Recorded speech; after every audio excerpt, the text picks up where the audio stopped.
Hi, Southridge. So we're gonna try this. This is our third one.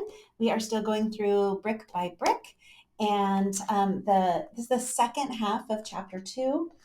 And this is a lot about the things that we're already doing at Southridge with our PLCs.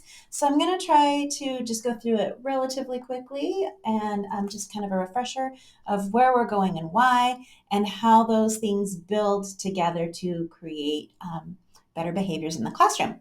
Okay, so this is the second half, and this actually starts out with standards, how important standards are. We already know that. We've been working on those and making sure that we have our important standards as we move forward. And then we are taking those standards and breaking them down into learning targets. So that was pretty easy to get to. And then he talks about backward design. And also, we've been working on that, knowing what are important standards, how are we going to assess them, and then how to create that in between piece to teach it to our students. So that's like our 15-day challenge that we've been working on. But I did like this. He talked a little bit about why backward design works. And he quotes Stephen Covey in his book, Seven Habits of Highly Effective People. And he says he advises people to begin with the end in mind. In other words, to be effective in life, think of the things you want and then work towards that end. So, I mean, that totally makes sense, but hadn't thought about it in life also, that that's kind of how we should be living our lives. So it talks about that. And I'm going to go ahead and skip forward a little bit because we know a lot of this already, which is awesome. So he talks about how there's two different types of assessments, summative and formative, which we already know. But I did like he goes a little bit into the why, and I know we all like the why. He said there are four reasons to assess students. One, to measure where they are academically. Duh. Two, to communicate that what you evaluate is important. Three, to assess your own teaching effectiveness. And then four, to assert your authority as a teacher. Hadn't thought about those four things. So interesting. So, measure where students are academically. We understand that. That way, we know where they are and if we need to reteach, if what they're getting or not getting. So, that makes sense.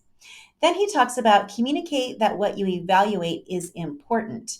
And his one of the quotes from his book says, "Assessment signals to students that their understanding and mastery of these concepts are essential for academic success and future progress." So if we're assessing it, it's because it's important, which made me think about that's the reason that we choose the essential standards. Because even though we teach things that are important, not everything are equally important. And so by choosing those specific things, it makes sure that our students understand that there's these things are really important. We're assessing these things because of how important they are. So I like that. And then he says we should also be using our assessments to assess our own teaching effectiveness. Student learning indirectly assesses your teaching. If students are proficiently performing the skills and standards, then your teaching is effective. If students are struggling, then you need to adjust and adapt your teaching methods, which we know that. That's why we meet in our PLCs and talk about what worked, what didn't work, what do we need to tweak. And then this one, which I hadn't thought of before, assert your authority as a teacher. And he talked about different types of authorities. The first one he talks about is reward authority.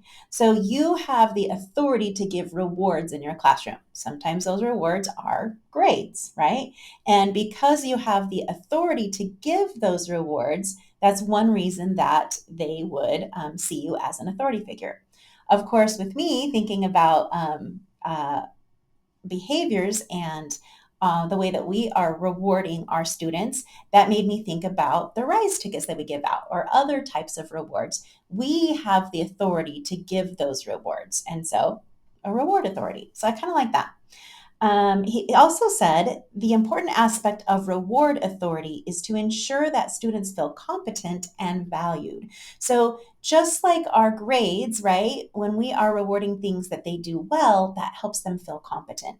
And so, I also like to think about that as we talk about all the time those positives, the ways that we help our students get those wins. And that's the other reason for doing that reteaching so that our students get it and can feel that positive reinforcement and get those wins. And then he talks about legitimate authority. Legitimate authority is respect for a teacher because the school has given that teacher authority. So basically, you should respect me because I'm a teacher. And that ties into giving assessments. And then he talks about two other types of authority: referent authority, which is the student's regard for a teacher because of positive relationships. So, as we are giving feedback, as we are helping them, as we are supporting them, as we are giving them those wins, those are building those relationships. And that gives us a different type of authority, a referent authority. And then the last one he talked about is the expert authority. So we have authority because we are the expert for our subject area that we teach. So I really like that. And then he says that assessments should not be a teach to the test mentality, which is why we are doing the backward design. We're starting with the important stuff in mind and teaching those important things, and then assessing that at the end. And then he talks about how it's important that we all know where we're headed, and that is why we use the backward design and assess that way. So I like that. He does talk a little bit about different types of assessing, remembering, applying, and evaluating. And he has a whole page about that in here if you wanted to see that. So that's kind of neat. Gives you the verbs and the products that you could create to do those. And there's three more: understanding, analyzing, and creating. And this seems like stuff that we learned in UDL, if I remember correctly. So there are the verbs that go along with that and the products they could create.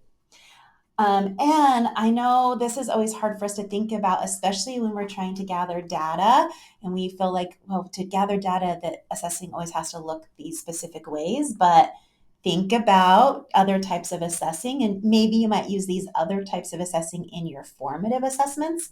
But he says authenticity. We really need to make sure that when we are assessing their learning, that authenticity applies not just in the classroom, but in the real world.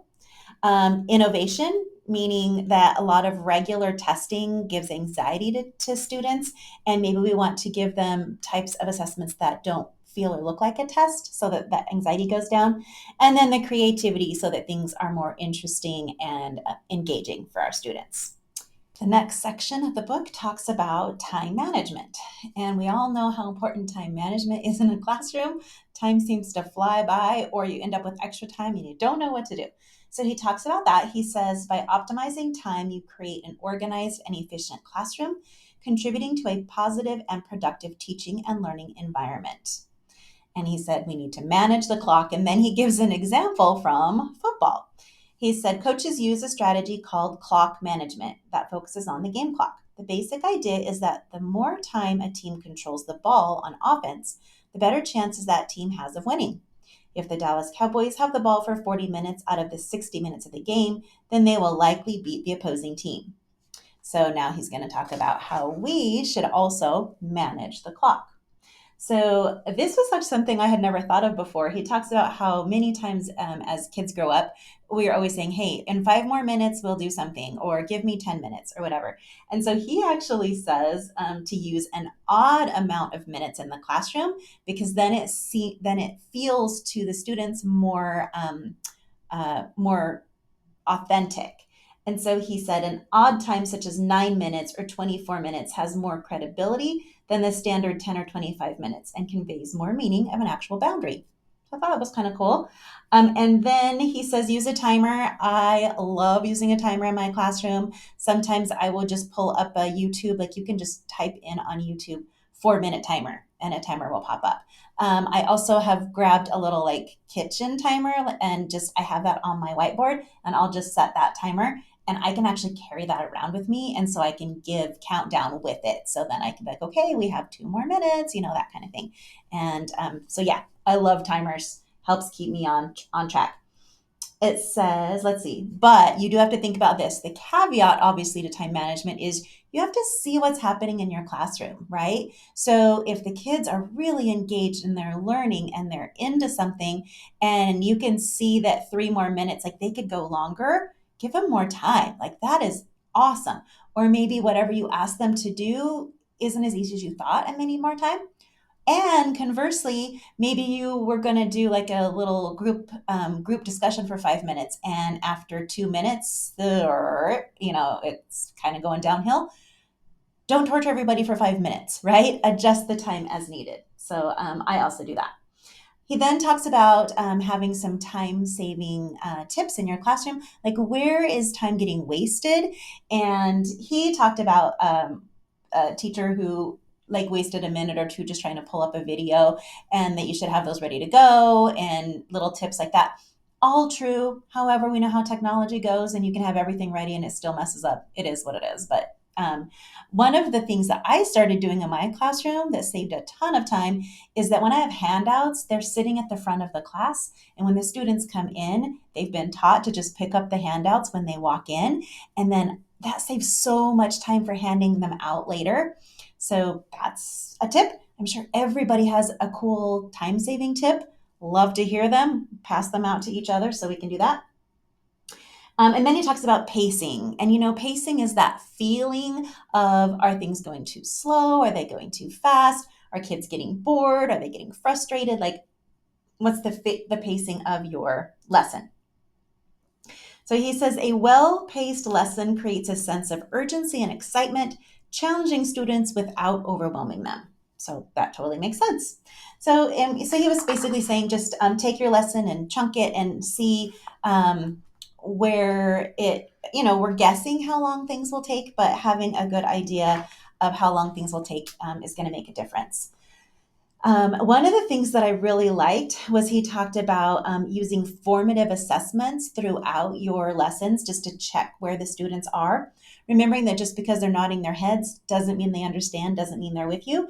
And remember, we had talked about those opportunities to respond, things where you might have them talk to each other, things where you might have them write on a whiteboard and show them. You might give a thumbs up or a fist of five, or even once you're comfortable and they're used to it, even calling on some students while you're teaching. When I do that, I like to just do things that they're basically just repeating what you just said, so they're not really being put on the spot. It just helps bring them back to what's going on in the classroom. So lots of different tips. Obviously, you want to be circling and seeing how students are doing, being able to help them right there. Another thing he points out are transitions. As we know, transitions can make or break your day. He says effective transitions in a lesson are essential for maintaining a smooth flow, maximizing learning time, and sustaining student engagement. And he says good transitions are barely noticeable, whereas ineffective transitions impede student learning. Another negative consequence for inefficient transitions is off-task behavior. So if you're noticing that there are times in your classroom where things kind of blow up, look at those times. Maybe it's during your transitions and you need a plan. So he said, plan your transitions. How are you getting from one thing to the next? And that doesn't necessarily mean two students are moving, right? It just might be a change of what you're doing with the students. So he says, state clearly and maybe a little loudly, use your teacher voice, what you expect the students to do. So just like we've been talking about, is that prevention. What do you want them to do? How do you want them to do it? State it clearly. The expectation is, right? Tell them, make sure you're setting them up for success, right? And then you should have some type of way of bringing your students back to you when you're ready. He literally says, okay, guys, come back to me. You've noticed that my go-to is, okay, back up front in 5, 4, 3. That's how I do it, but everyone probably has their own way of doing that. And he suggests you even practice doing those in the classroom with your students. So kind of have your students chit chat, and then you're like, we're going to practice how long this takes us to do this, and maybe even time them and say, hey, I think we can do it faster, like that kind of thing. He also says, make sure you have all of the students' attention before moving on. You don't want to just start talking and think they're going to come back and stop talking. They don't. They'll just keep talking if you don't get them to focus back on you. So a couple of ideas is scanning your room, communicating with your body language that you're waiting, say the phrase again, meaning like back up front, I'm waiting, whatever that happens to be. Or maybe even calling on a student, be like, okay, hello, I'm here, right? After regaining their full attention, it's important to teach or reteach, as the case may be, the significance of transitioning well to the next part of the lesson. So, teaching and reteaching, that's what we've been talking about. If something's not working, reteaching. Okay, then he moves on to organization. How important it is to be organized so that you know where all the things are. Do you have everything you need? Do the students know where they are? Are you ready to move forward in the lesson? He specifically talks about things like pens and pencils and markers and all those things. Do the students know where to find them? Is this a normal occurrence so they can help each other find them? So just being organized as you move throughout your day. He says, in all planning, maintaining good, solid communication with your colleagues, mentors, and administrators. So they are a wealth of support. And that's something, I think we're doing better and better here at Southridge is reaching out to people around us. When I don't know how to do it, I'm going to ask other people until I find someone who does. Get some ideas on what's working in other classrooms. Try them in yours. The final thought for this chapter is planning lessons and units well contributes to a joyful and stable classroom, which makes sense. Okay, thanks for listening.